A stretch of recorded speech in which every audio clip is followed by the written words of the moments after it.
long, long time ago, the world was a very different place. In this world, there were gods in the sky, and little animals could speak freely with one another.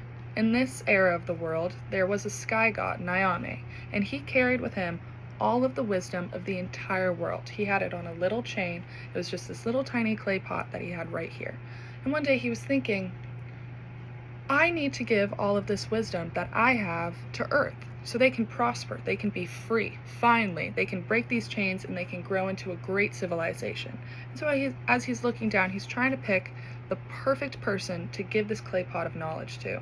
He hopes that once he gives this clay pot, the person that he gives it to will spread the knowledge and everybody will be free and it will be lovely. So he's looking down and this is when he locks eyes, or he sees Anansi, who is a little black spider, carefully doting on his ill son. And he watches him for a little bit, and he sees that Anansi is quite caring. He's quite gentle with his son. He thinks this is the perfect person that can spread this knowledge. So he calls down. He says, Anansi, look up. I'm right here. So Anansi was taken a little bit off guard because there's this giant sky god talking to him. He looks up, he says, Nyame, what can I do for you? And Nyame gently reaches down. He says, here's this clay pot. It carries all of the wisdom in the entire world.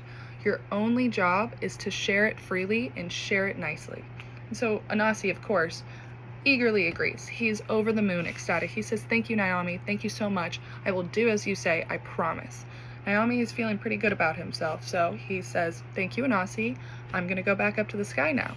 So as he goes, Anansi's mind starts to move. And we didn't really know this about Anansi before, but he's greedy and a little bit mischievous. So instantly, once Nyame is gone, Anansi takes the pot and he says, son, I will be back. Be careful, be good, stay.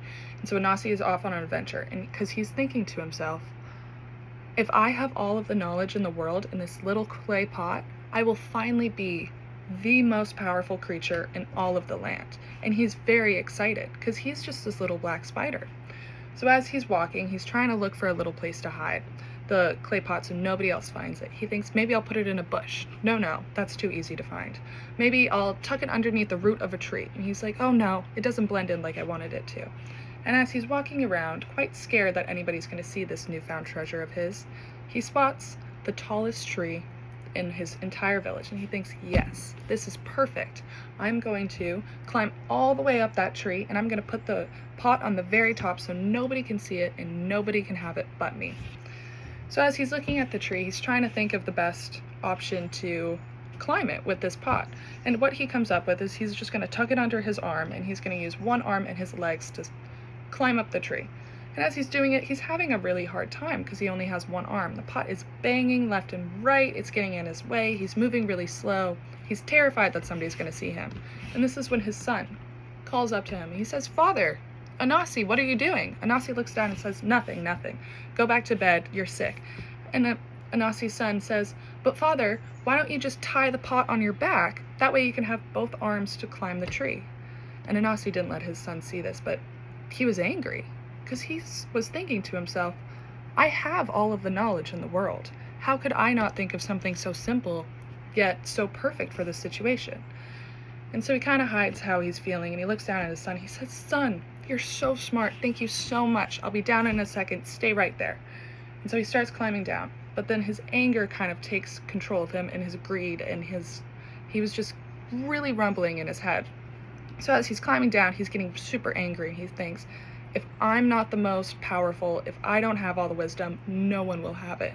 That's when he takes the pot halfway up the tree and he throws it on the ground at his son's feet, and it shatters into millions of pieces. And he's watching these pieces of what he thought was just a normal clay pot full of wisdom, but they begin glowing and flying and circling. And as he's watching it, he can see that each little piece is going to every single creature and human and being on the planet, giving everybody a little bit of wisdom besides one person having it all.